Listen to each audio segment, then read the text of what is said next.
All right, Brandon. So we have a date coming up in December. Talk to me about how long the process has been as far as since COVID, how that's changed everything. Yo, man, since COVID came into our life abruptly, man, honestly, my life kind of been the same because I don't really do much. I don't really go out. I train, come in the mornings, I train, I go home, play with the kids or help the kids do homework, play with the whole family, you know what I'm saying, wife, kids, try to interact as much as I possibly can. Then I come back to the gym, and then I train again. So for me, the only thing is my coach, you know what I'm saying, him being 80 plus, Dub Hundley, it's extremely hard, you know what I'm saying, trying to get him to come out, you know what I'm saying, with the With the whole protocol. the conditions. I don't want him to be sick. I don't want him to get sick. I can't afford for him to get sick. I don't know what I'd do if, you know what I'm saying, he wind up getting sick with COVID. So, that's always heavy on my mind. So besides that, though, you know what I'm saying, I try to stay in shape, eat great, and always be prepared for when opportunity comes. When you got the call that you're going to be headlining in December, what was going through your head? About time. You know what I'm saying? When I got the call, when they emailed me and asked me if I wanted to fight, I was like, yeah. And then it's at the weight that I desire, you know what I'm saying, at 154. I'm super excited to get back down to the weight that I want to fight at versus the weight, that was everybody else wants me to fight or opportunities only come at 160. I get an opportunity to showcase my skills at a smaller weight, and I'm looking very forward to that. Talk to me about that. The difference between being at 154 and at 160. Not the opportunities, but you being as a fighter. Okay, so the difference for me, I'll say for me personally, fighting at 160 and 154 is it's about the hydration. Knowing that the guys that I'm fighting at 160, they come down from a heavier weight. They come down from probably a walk around weight of 190. I heard, probably even higher, but I've heard the heaviest is like in the 90s, and they coming down to 160 versus me being the smaller guy. I have to hydrate up to make sure that I'm not just getting pushed around by these heavier guys when I'm fighting at 160. And then going down to 154, it's just a huge difference because guys who come down from 180, 190, they can't make up for that fighting at 154. And if they do, you can tell that there's telltale signs in the ring. And with my fight style, I look forward to pushing to see those telltales. It was just 2 days ago that it was basically 2-year anniversary of the contender. Do you often sometimes replay those memories, going back to those days when you went in that ring? Yeah, fighting on the contender was real huge to me, man, because of all of those guys. And we reminisce about it a lot. I keep in touch with all of the guys in the show. And we reminisce about all of it, the fights, but more so of all the good times torn. I want to say it was probably like 3 months of like being locked in a cage with them dudes. So, we had a lot of bloopers and we talk mostly about those bloopers.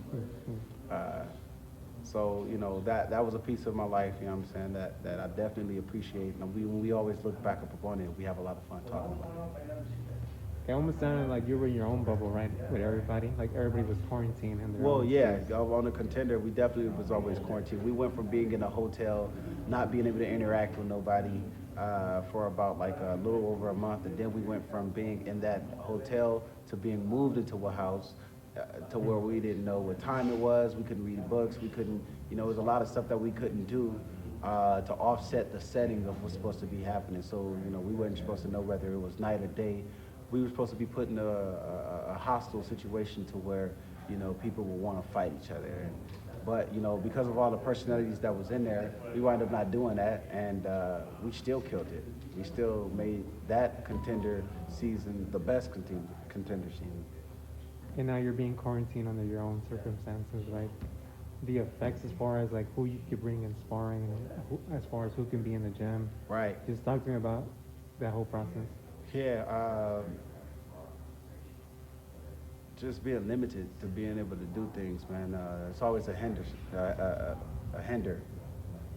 Having to kind of be strategical about how to go about, calling certain people up. You got to be mindful of what they're doing. Like, you got to tune in to what people everyday lives are before you ask them to come to sparring to help you for your camp. Like, for very instance, if a guy is at home and he's not, he's out and about, he's not wearing, or he's not using any precautions, I can't afford to have somebody like that come in to help me, because then, I become a liability. So, and that could jeopardize this whole fight. So, I hate the situation that we in, but, we got to do what we got to do to fight. We got to do everything accordingly, so that way we can fight. I can't wait till, everything is figured out and we can get back up in there and do things the way we naturally normally do.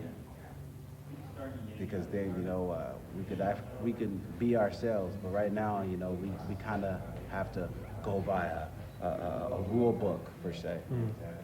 And now, speaking of that fight, you have an opponent who's 18-0, 18 knockdowns.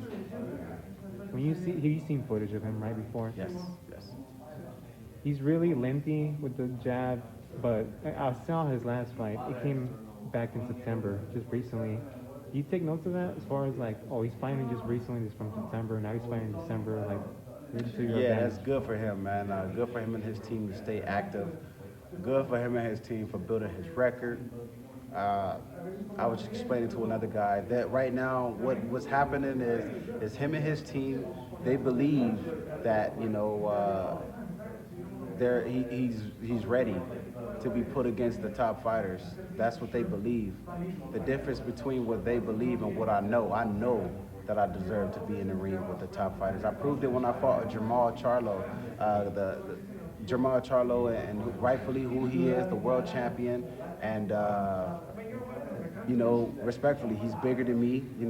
He's one of the top fighters in the world, and that fight that me and him had was competitive.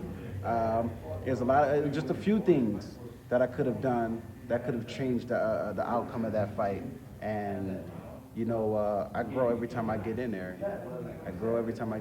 So, kudos to him, and he did win a fight, and I can't take anything from him. But you saw that, like, if anybody went to go watch me and Jamal fight, it was way more competitive than when he fought, Dermachenko. Exactly. That was the most, I would say when he fought Austin Trout, that was a pretty competitive fight. Austin Trout being the southpaw. Sometimes right hands have a little competition, but as far as, Jamal didn't get to touch me the way he touched everybody else. And then when he did hit me, I wasn't going nowhere because,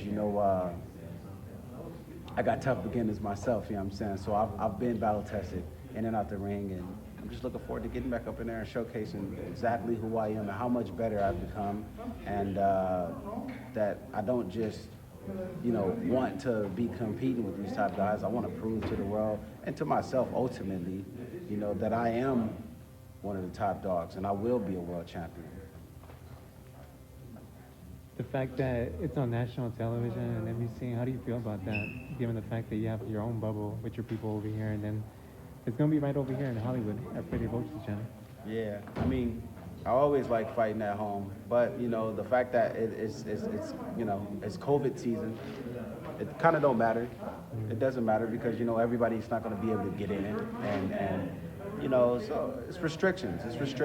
So, but I went to Houston, Texas to go fight the world champion, and it didn't bother me. It didn't faze me.